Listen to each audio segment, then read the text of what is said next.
नमस्कार, मैं doctor Manoj Joshi, rheumatologist, Vashi और पनवेल में प्रैक्टिस करता हूँ। प्लीज़ मेरे चैनल को सब्सक्राइब कीजिए और बेल आइकन को हिट कीजिए ताकि आपको रेगुलर अपडेट्स मिलते रहें। आज हम जानेंगे कि एंकाइलोजिंग स्पॉन्डिलाइसिस ये ट्रीटमेंट की मैनेजमेंट क्या है और इसमें आप कैसे ठीक रह सकते हैं। अब ये समझना ज़रूरी है कि एंकाइलोजिंग स्पॉन्डिलाइसिस ये सिर्फ HLA-B27 पॉजिटिव होने के बाद ही हो सकती है, ऐसा नहीं है। HLA-B27 एक जेनेटिक ब्लड टेस्ट है जो 10% ऑफ वर्ल्ड पॉपुलेशन में फॉल्सली पॉजिटिव भी हो सकती है, मतलब कि पॉजिटिव है लेकिन आपको इससे कोई रिलेटेड तकलीफ नहीं है। उसी तरह अगर एंकाइलोजिंग स्पॉन्डिलाइसिस HLA-B27 निगेटिव है तो उसको हम लोग स्पॉन्डिलोआर्थ्रोपैथी बोलते हैं, मतलब आपका ब्लड टेस्ट या जेनेटिक टेस्ट इज नेगेटिव लेकिन फिर भी आपको एंकाइलोजिंग स्पॉन्डिलाइसिस है तो इसको हम लोग स्पॉन्डिलोआर्थ्रोपैथी बोलेंगे। अब तीसरी जो इसमें कैटेगरी आ जाती है उसको हम लोग बोलते हैं सोरियाटिक अर्थराइटिस। कई पेशेंट्स को सोरियाटिक स्किन डिसीज होता है जिसके बाद में कई सालों बाद वो पेशेंट्स को या कुछ महीनों के बाद में भी कुछ पेशेंट्स को जॉइंट में दर्द, सूजन, स्पाइन में दर्द, सूजन आना चालू हो जाती है। तो ये सोरियाटिक अर्थराइटिस भी एक सब टाइप है स्पॉन्डिलोआर्थ्रोपैथी या एंकाइलोजिंग स्पॉन्डिलाइसिस का। अब इसकी मैनेजमेंट आज हम समझेंगे कि हमको ये ट्रीटमेंट कैसे लेनी है और क्यों लेनी है। जैसे मैंने आपको पिछले वीडियो में समझाया कि रेडियोग्राफिक और नॉन रेडियोग्राफिक एंकाइलोजिंग स्पॉन्डिलाइसिस होता है। अब जब तक नॉन रेडियोग्राफिक है तब तक हम लोग बेस्ट फेज में हैं, लेकिन जब वो रेडियोग्राफिकली विजिबल होना चालू हो जाएगा तो इट मीन्स कि देयर इज़ अ डैमेज जो स्टार्ट हो चुका है कई सैक्रोइलियक जॉइंट पे या स्पाइन में। अब ट्रीटमेंट मोडेलिटीज़ क्या है, हम लोग को 4 हिस्सों में बांटेंगे। एक होते हैं NSAIDs, मतलब क्या, पेन किलर्स आम भाषा में, जिसको हम लोग non steroidal anti inflammatory drug बोलते हैं, जो आपका जॉइंट के आजू बाजू में या जॉइंट में जो सूजन आई हुई है उसको कम करने की ताकत रखते हैं। सेकेंड हो गए DMARDs मतलब disease modifying anti rheumatic drugs, जिसमें हो गया मिथोट्रेक्सेट, सल्फासालाजिन या आपका हाइड्रोक्सीक्लोरोक्विन या लेफेनोमाइड, ये DMARDs कैटेगरी में आते हैं। और फोर्थ हो गए स्टीरॉइड्स जो कुछ पेशेंट्स में यूज़ किए जाते हैं। और फिफ्थ हो गया आपका बायोलॉजिकल्स में भी अगेन 2 टाइप होते हैं, एक स्मॉल मॉलिक्यूल्स, एक लार्ज मॉलिक्यूल्स। स्मॉल मॉलिक्यूल्स मतलब टोफासिटिनिम, बैरिसिटिनिब ये ड्रग्स हो गए, और लार्ज मॉलिक्यूल्स मतलब आपके एंटी TNF ड्रग्स हो गए जिसमें एडेलुमैब, इटरनासेप या फिर इन्फ्लिक्सिमैब आ गया। और एक जो होता है एंटी TNF के अलावा दैट इज IL-6 इनहिबिटर्स जैसे सिक्यूकिनिमैब। अब DMARDs और पेन किलर्स हम लोग on a common basis use करते हैं। अब जैसे हम लोग TB के पेशेंट्स को TB की दवाइयों के साथ कफ सिरप देंगे, उसी तरह मेन एंकाइलोजिंग स्पॉन्डिलाइसिस की दवाइयों के साथ इनिशियली पेन किलर्स देंगे। ये क्यों दे रहे हैं हम लोग, तो इनिशियली हमको पेन किलर्स की रिक्वायरमेंट इसलिए क्योंकि ये दवाइयाँ बहुत फास्ट काम करती है और जो हमारे DMARDs या बायोलॉजिकल्स हो गए ये कुछ समय लेते हैं, तो हमको वो समय बाय करना है पेन किलर्स देकर ताकि वो सूजन उस जगह पर जाकर तुरंत कंट्रोल में कर सके और फर्दर डैमेज होने से रोक सके। लेकिन DMARDs और biologicals are the main treatment. Pain killer आपकी मेन ट्रीटमेंट नहीं है या फिर स्टीरॉइड्स आपकी मेन ट्रीटमेंट नहीं है। ये टाइम पीरियड के लिए हम लोग यूज़ करें शुरुआती दौर में। लेकिन अब ये एंकाइलोजिंग स्पॉन्डिलाइसिस में DMARDs और बायोलॉजिकल में फ़र्क क्या है और ये कैसे काम करते हैं। एंकाइलोजिंग स्पॉन्डिलाइसिस जब एक्सियल बात कर रहे हैं जहाँ पे आपकी सिर्फ स्पाइन इन्वॉल्व हो रही है या हिप जॉइंट इन्वॉल्व हो रहे हैं, तो इसमें बायोलॉजिकल्स बहुत अच्छा काम करते हैं। इनफैक्ट यही मेन ड्रग है बायोलॉजिकल जो आपके स्पाइन को और SI जॉइंट को और हिप जॉइंट को बचा सकती है, क्योंकि DMARDs बहुत कम मात्रा में स्पाइन पर काम करते हैं। DMARDs कहाँ अच्छा काम करेंगे, जब आपके पेरिफेरल जॉइंट्स जैसे रिस्ट जॉइंट हो गया, एल्बो, शोल्डर या आपका घुटना, नी जॉइंट या फिर आपका एंकल जॉइंट, इनमें अगर दर्द और सूजन आ रही है तो फिर DMARDs is a wonderful drug जो मिरेकल्स दे सकता है और इन जॉइंट्स को तुरंत कंट्रोल में ला सकता है।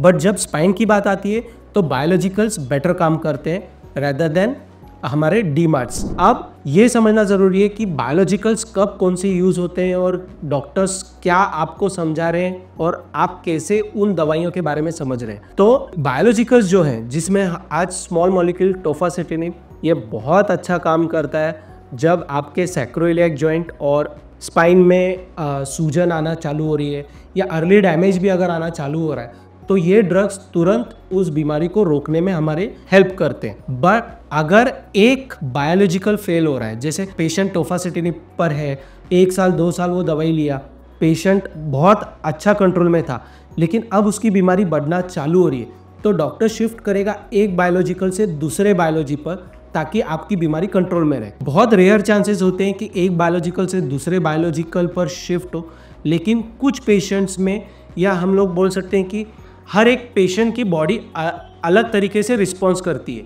तो मैक्सिमम पेशेंट्स तो एक आध बायोलॉजिकल पर कंट्रोल रह जाते हैं, उनको शायद ही दूसरे बायोलॉजिकल पर शिफ्ट होने की ज़रूरत हो। लेकिन कभी कभी कुछ पेशेंट्स में जब एक बायोलॉजिकल फेल होना चालू हो जाता है, तो हम लोग दूसरे बायोलॉजिकल पर जाना चालू करते हैं।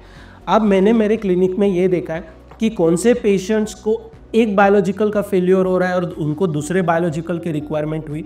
जनरली ये पेशेंट्स वो होते हैं जो डिफ़ॉल्टर मतलब क्या, दवाई समय पे नहीं लेना, दवाइयों के बीच में गैप कर देना, भूल जाना, खुद से दवाई बंद कर देना 1-1.5 महीने के लिए, फिर से हम लोग वही दवाई चालू कर रहे हैं। लेकिन ये पेशेंट्स जब बंद चालू करने की कोशिश करते हैं या अपने हिसाब से खाने की कोशिश करते हैं, तो वो ड्रग काम करना बंद कर देता है। तब हमको दूसरे बायोलॉजिकल पर शिफ्ट होना पड़ता है जो इससे पावरफुल हो।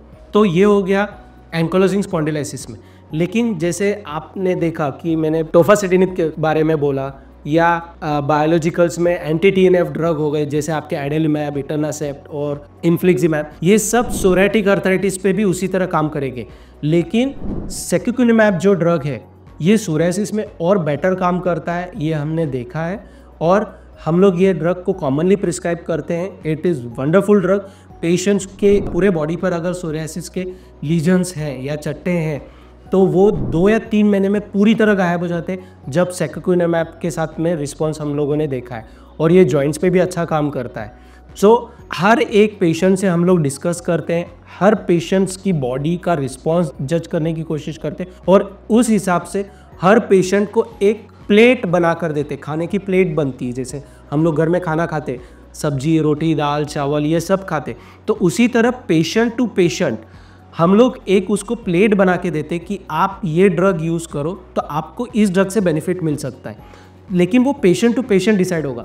ये नहीं है कि यूनिवर्सल लॉ है कि हम लोग यही दवाई देंगे ये पेशेंट सारे पेशेंट्स को और इसी से पेशेंट को बेटर होगा, नहीं। तो ये एक पेशेंट टू पेशेंट उसकी बॉडी का डिसीज़ एक्टिविटी कितनी है, डैमेज कितना है, कितने जोड़ उसके ख़राब हो चुके हैं, या स्पाइन की मूवमेंट कितनी रिस्ट्रिक्ट हो चुकी है, उस हिसाब से हम लोग कॉल लेंगे और डिसाइड करेंगे कि पेशेंट को कौन सी दवाइयों पर रखना चाहिए या कौन सी दवाइयों पर नहीं रखना चाहिए, पेशेंट को बेनिफिट होगा या नहीं होगा। अब कई बार हमको ये पेशेंट्स आकर पूछते हैं कि सर, जैसे आपने आज हमको बताया कि हमारे बॉडी में फ्यूजन हो चुका है जिसकी वजह से आज हमारी मूवमेंट रिस्ट्रिक्ट हो रही है, तो क्या ये हमको रिवर्स कर सकते हैं? इसके लिए एक सिंपल सा एग्जांपल देता हूँ। समझो कहीं आग लग गई है और हमने वो आग बुझा दी, लेकिन घर पूरी तरह झुलस चुका है उस आग के वजह से। तो अब वो जो आग लगी और घर झुलस चुका है, तो हम लोग कितना भी पानी डालें, अब वो घर को तो रिफॉर्मेशन नहीं कर सकते ना, बचा नहीं सकते।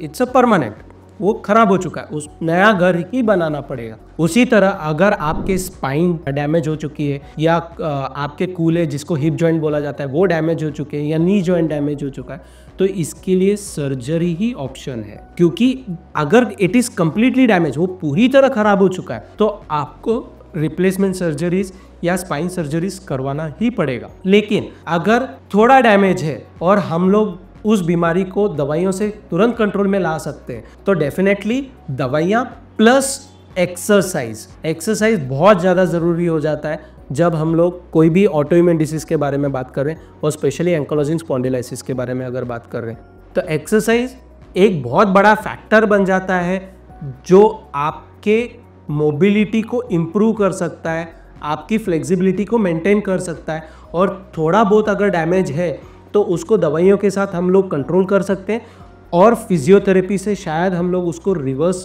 करने की भी कोशिश कर सकते हैं। लेकिन अगेन वो पेशेंट टू पेशेंट असेस होगा, चेम्बर में डॉक्टर उसको देखेगा, उसको समझेगा कि कितना डैमेज है कितना डैमेज नहीं है, ज़रूरत लगी तो वो उस जॉइंट के एक्सरेज करवाएगा, फिर वो आपको समझाएगा कि क्या हम इस जॉइंट को या इस डैमेज को रिवर्स कर सकते हैं या नहीं कर सकते। अगर कर सकते हैं तो कितना रेंज ऑफ मूवमेंट आएगा, आपके कितने जोड़ हिल पाएंगे नहीं हिल पाएंगे। फिर वो आपको एक बास्केट बना के देगा कि ये दिस इज़ मेडिसिन, इसके साथ में आपको फिजियोथेरेपी करनी है जो ऑन अ रेगुलर बेसिस करनी। मेरे सारे एंकोलोजिंग स्पॉन्डिलाइसिस के पेशेंट्स को मैं हर बार ये समझाता हूँ कि आपका स्पाइन इन्वॉल्व अगर हो रहा है तो आपको बहुत ज़्यादा ज़रूरी है कि आप फिजियोथेरेपी करिए। सो यस, जैसे हमने समझा कि ट्रीटमेंट पार्ट इम्पॉर्टेंट है, उसी तरह फिजियोथेरेपी भी इम्पॉर्टेंट है। तो हमने आज ये जाना कि हमने पेन किलर्स कब यूज़ करने हैं जिसको NSAIDs बोलते हैं, फिर डीमार्ट्स क्या होते हैं, डीमार्ट्स कहाँ काम करते हैं, बायोलॉजिकल्स कहाँ काम करते हैं, क्या वो सिर्फ स्पाइन और स्पाइन के अलावा भी आपको फ़ायदे दे सकते हैं। तो हाँ, एंकोलोजिंग स्पॉन्डिलाइसिस में कई बार पेशेंट्स की आंखों में रेडनेस आना चालू हो जाता है जिसको हम लोग यूवीआइटिस बोलते हैं या स्क्लेराइटिस बोलते हैं। तो जब ये रेडनेस वगैरह भी आने लग जाती है तो बायोलॉजिकल्स या फिर जो डीमार्ट्स ड्रग है वो भी आपकी आंखों को कंट्रोल कर देते हैं और उसको डैमेज होने से बचाते हैं। So treatment and physiotherapy is key role to control your disease from the root, और अगर कुछ डैमेज है तो उसको भी सुधारने की ताकत फिजियोथेरेपी में है। तो आपको निश्चित तौर से रेगुलर फिजियोथेरेपी विद ट्रीटमेंट लेनी चाहिए। अगर आपके कुछ प्रश्न हैं इस चीज़ से रिलेटेड तो आप हमको कमेंट बॉक्स में पूछ सकते हैं, जिसके आंसर्स हम देने की कोशिश करेंगे। धन्यवाद।